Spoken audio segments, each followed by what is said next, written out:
మన Chennai shopping mall లో Christmas Carnival. ఈ రోజే క్రిస్మస్ షాపింగ్ చేయండి తెలంగాణ మరియు ఆంధ్రప్రదేశ్.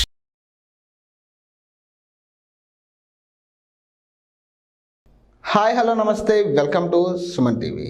నేను మీ పవన్.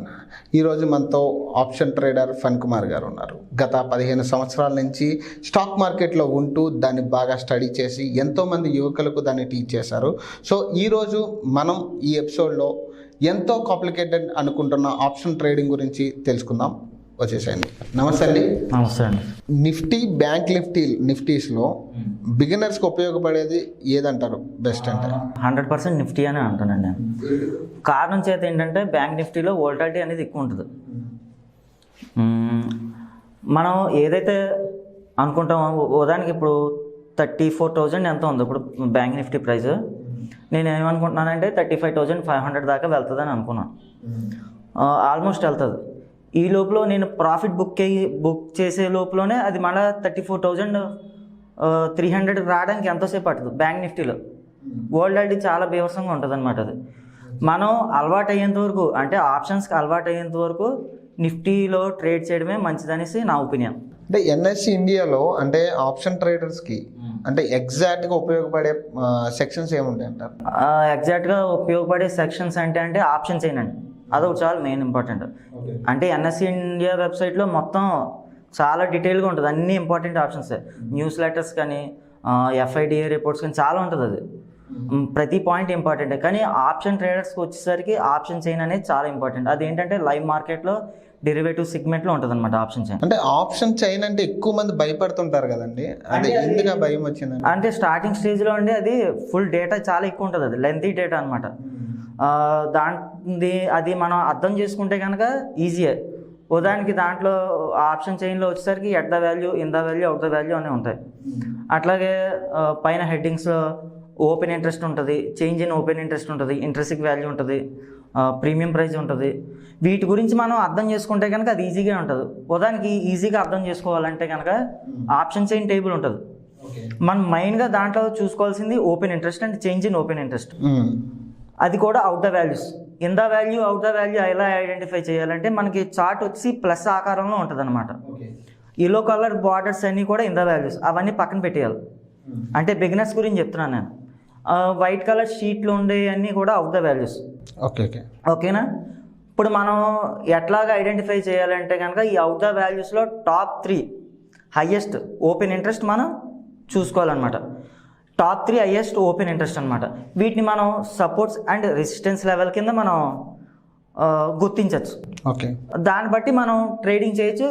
ఇలాగ కానీ కొన్నాళ్ళు చూసుకుంటే కనుక కొత్త పాయింట్లు ఎవరైతే బిగినర్స్ ఉన్నారో వాళ్ళకి అర్థం అవుతుంది. చాలా ఈజీ అవుతుంది. అది పెద్ద కష్టమేం కాదు ఆప్షన్ చైన్ అనేది. ఇప్పుడు నేను ఏదైతే ప్రాసెస్ చెప్పానో ఆ ప్రాసెస్ ప్రకారంగా ఫాలో అవుతే కనుక ఈజీయే. అంటే ఆప్షన్స్లో పివట్ పాయింట్ అనేది ఎంతవరకు హెల్ప్ అవుతుందంటే? ఇంకా సెల్లర్స్కి ఏదైనా ఉపయోగపడచ్చు, కానీ ఆప్షన్ సెల్లర్స్కి, ఆప్షన్స్ బయర్స్కి ఉపయోగపడుతూ ఉండదు. ఉపయోగపడే సమస్య లేదు. ఇంకో విషయం ఏంటంటే పివట్ పాయింట్ కన్నా ఫిబ్నోచి లెవెల్స్ అనేది ఇంపార్టెంట్. ఇది కూడా ఆప్షన్ ట్రేడర్స్ కాదు, ఫ్యూచర్స్ ఎవరైతే ట్రేడ్ చేస్తారో వాళ్ళకి. ఎందుకంటే ప్రైస్ ట్రెండ్ అనేది కొంచెం అర్థం అవుతుంది. ఫిబ్నోచితో పాటు హిచ్ మార్క్ క్లౌడ్స్ అని ఒకటి ఉంది, అది కూడా చాలా ఇంపార్టెంట్. ఈ రెండు కానీ ఫాలో అవుతే కనుక కొద్దిగా ఈజీగానే ఉంటుంది. అంటే కంటిన్యూగా మనీ ఎర్న్ చేయడానికి ఏమైనా స్ట్రాటజీస్ ఉంటాయి? చాలా ఉన్నాయి స్ట్రాటజీస్. కంటిన్యూగా మనీ ఎర్న్ చేయాలంటే స్ట్రాటజీస్ చాలా ఉన్నాయి. బట్ దాంతోపాటు ముఖ్యంగా మనం ప్రైజ్ యాక్షన్కి అలవాటు పడాలి. ఓకే, ప్రైజ్ యాక్షన్కి అలవాటు పడితే కనుక అది ఇంకా ఈజీ అవుతుంది. ఓకే, అంటే కానీ ప్రైజ్ యాక్షన్ అలవాటు లేకుండా నేను ఏది పెట్టిసినా కూడా నాకు డబ్బులు వచ్చేయాలంటే కనుక అది ఇట్ ఈస్ డిఫికల్ట్. అది చాలా కష్టం. అంటే వాటిలో కొన్ని చెప్తారా? అంటే కొన్ని స్ట్రాటజీస్ ఏమన్నా? కొన్ని స్ట్రాటజీస్ అంటే ఇప్పుడు ప్రజెంట్ ఫిక్స్ వాల్యూ బట్టి అంటే ప్రాఫిట్ ఎక్కువ ఉండే అవకాశాలు అయితే తక్కువ ఉంటుంది. Okay okay. ఇప్పుడు మనం ఒకవేళ ఒక 30,000 40,000 పెట్టుబడి పెడితే కనుక దాంట్లో ఒక 1% మార్జిన్ ఎక్స్పెక్ట్ చేస్తే, అంటే 1% మాత్రమే ఎక్స్పెక్ట్ చేస్తే కనుక రెగ్యులర్ ఇన్కమ్ అనేది ఎక్స్పెక్ట్ చేయొచ్చు. ఉదాహరణకి స్ట్రాంగిల్ తీసుకోవచ్చు. 16,500 ఉంది ప్రజెంట్ నిఫ్టీ. 18,000 కానీ 17,100 కానీ 17,200 కానీ మనం ఆప్షన్ సెల్ చేసి 17,400 కానీ బై చేస్తే అదొక స్ట్రాటజీ. అంటే నేను ఇప్పుడు ఏదైతే ఇచ్చానో ఇది సేఫ్ రూట్ అనమాట. ఇప్పుడు ప్రజెంట్ రెసిస్టెన్స్ లెవెల్ అయితే నేను 16,800 అనేది ఐడెంటిఫై చేశాను. ఇప్పుడున్న ప్రజెంట్ రేట్ ప్రకారం 16,800 అనేది రెసిస్టెన్స్. ప్రైస్ యాక్షన్ తెలియలేని వాళ్ళకి ఏంటంటే 300 to 400 పాయింట్స్, లేకపోతే కనుక ఇప్పుడుండే ప్రైస్ నుంచి +3% కానీ -3% కానీ క్యాలిక్యులేట్ చేసుకుని మనం స్ట్రాంగిల్స్కి పెట్టుకుంటే సరిపోతుంది. అంటే 17,200 సెల్ చేసి 17,400 బై చేస్తే కనుక సేఫ్ రూట్గా ఉంటుంది. అంటే హెడ్జింగ్ కాన్సెప్ట్స్తో సేఫ్ గేమ్ ఆడొచ్చు అంటారా? డెఫినెట్లీ హెడ్జింగ్ కాన్సెప్ట్ వల్లే సేఫ్ గేమ్ ఆడగలం. సింగిల్గా అయితే అసలు వెళ్ళాం. కానీ ఇక్కడ ఒక పాయింట్ ఉంది, మనీ మేనేజ్మెంట్ అనేది ఒకటి ఉంది. ఉదాహరణకి నేను లాస్ట్ ఫ్రైడే సిఈ బై చేశాను 20 రూపీస్లో, అట్లాగే పిఈ బై చేశాను 20 రూపీస్లో. దీనికి నాకు అయ్యే ఖర్చు 2,000 రూపీస్ అయింది. దీనికి దానికి అయ్యే ఖర్చు 2,000 రూపీస్ ఉంది. ఇవాళ ఓపెనింగ్లో నేను ప్రాఫిట్ బుక్ చేశాను. కారణం ఏంటి, నాకు ప్రైస్ యాక్షన్ మీద అలవాటు ఉంది. ఒక ఫండమెంటల్ రిపోర్ట్ అయితే వచ్చింది. లక్షవారం మనకి బుధవారం రాత్రి లక్షవారం అర్ధరాత్రి మనకి ఫెడ్ నుంచి రిపోర్ట్ రావడం అయితే జరిగింది. అది ఫెడ్ నుంచి రిపోర్ట్ వచ్చినప్పుడు మనకి ఎక్స్పైరీ డే ఏదైతే ఉందో లక్షవారం మాటలు ఆ ఇంపాక్ట్ అనేది చూపించలేదు. సో ఏమనుకున్నారంటే సాధారణంగా జనం ఆల్రెడీ మనం ఎక్స్పెక్ట్ చేసిందే కదా, దీంట్లో ఏముంది అని చెప్పేసి అనుకున్నారు. కానీ రియాక్షన్ అనేది ఆ తర్వాత రోజు వచ్చిందనమాట. ఆ స్టేట్మెంట్ వల్ల రియాక్షన్ అనేది ఆ తర్వాత రోజు వచ్చింది. నాకు కొద్ది కన్ఫ్యూజన్ ఉంది, వీళ్ళ రియాక్షన్ ఎట్లా ఉంది, పెరుగుతుందని ఉందా తగ్గుతుందని ఉందా. ఇప్పుడు పెరుగుతుందా అయితే పెరిగితే భారీగా పెరుగుతుంది, తగ్గితే భారీగా తగ్గుద్ది అనేసి ఒక ఐడియా అయితే ఉంది. నేనేం చేశానంటే పుట్ ఆప్షన్ 20 రూపీస్లో ఒకటి చేశాను. 60 అంటే స్ట్రైక్ ప్రైస్ వచ్చేసి 17,500లో ఒకటి బై చేశాను. అలాగే కాల్ ఆప్షన్ 16,750లో ఒకటి బై చేశాను. రెండు కూడా దీనికి బ్రేక్ ఈవెన్ అనేది మనం చూసుకుంటే కనుక ఎక్స్పైరీ వరకు చూసుకోవాలి. కానీ డే ఆఫ్టర్ డే అంటే శుక్రవారం ఎప్పుడైతే చేసామో సోమవారానికి మనం ప్రాఫిట్లో బయటకు వచ్చేచ్చు. ఈ లోపలనే మనకు ప్రాఫిట్ వస్తే బయటకు వచ్చేచ్చు. నేను ఆ ఐడియాతో అటు 20 రూపీస్ ఇటు 20 రూపీస్ బై చేశాను. ఇవాళ నేను 3,500 ప్రాఫిట్ బయటకు వచ్చాను.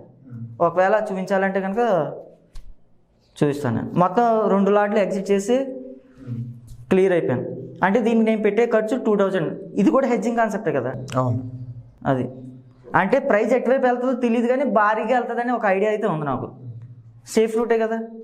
అంటే నేను పెట్టింది 2,000 అయితే నాకు 3,100 200 అలా ప్రాఫిట్ వచ్చింది. అప్రాక్సిమేట్లీ 110% నేను ప్రాఫిట్ తీసాను. అవును. హెడ్జింగ్తో ఫ్యూచర్స్ చేయాలని ఇంట్రెస్ట్ ఉన్న వాళ్ళు కూడా హెడ్జింగ్తో ఉపయోగం ఉంటుంది. ఇప్పుడు ఉదాహరణకి నిఫ్టీ సెల్లింగ్ అవుతుంది అంటే ఇక్కడ నుంచి 16,500 నుంచి 16,200 దాకా వస్తుందని ఒక ఐడియా ఎవరికైనా ఉంటాయి కనుక 1,10,000 పెట్టుబడి పెట్టకుండా మీరు ఏం చేస్తారంటే నిఫ్టీ సెల్ చేసి సిఈ ఆప్షన్ బై చేస్తే అంటే at the value CE option by చేస్తే కనుక అప్రాక్సిమేట్లీ 31,000 to 32,000 దాకా మనకి క్యాపిటల్ అయితే తీసుకుంటుంది. మీకు ఒకవేళ మీరు అనుకునే డైరెక్షన్ కాకుండా రివర్స్గా వెళ్ళిపోయిందంటే మీకు వచ్చే లాస్ వచ్చి 3,000 to 4,000 మాత్రమే ఉంటుంది లాస్. ఓకే. అంటే 16,500 నుంచి 17,500 ఒకేసారి వెళ్ళిపోయింది అనుకోండి ఉదాహరణకి. సాధారణంగా ఫ్యూచర్ చేస్తే కనుక దగ్గర 50,000 లాస్. అదే అలా కాకుండా నేను చెప్పిన విధంగా చేస్తే కనుక అయితే 3,000 to 4,000 లాస్ మాత్రమే ఉంటుంది. అది. థ్యాంక్ యూ అండి, థ్యాంక్ యూ. చాలా మంచి ఇన్ఫర్మేషన్, అంటే ఆప్షన్ ట్రేడింగ్ గురించి చాలా మంచి ఇన్ఫర్మేషన్ ఇచ్చారు. సో మళ్ళీ నెక్స్ట్ ఎపిసోడ్స్లో కూడా ఇంకొంచెం ఇన్ఫర్మేషన్ డెఫినెట్గా కోరుకుంటూ థ్యాంక్ యూ ఫర్ కమింగ్ అండి. Thank you.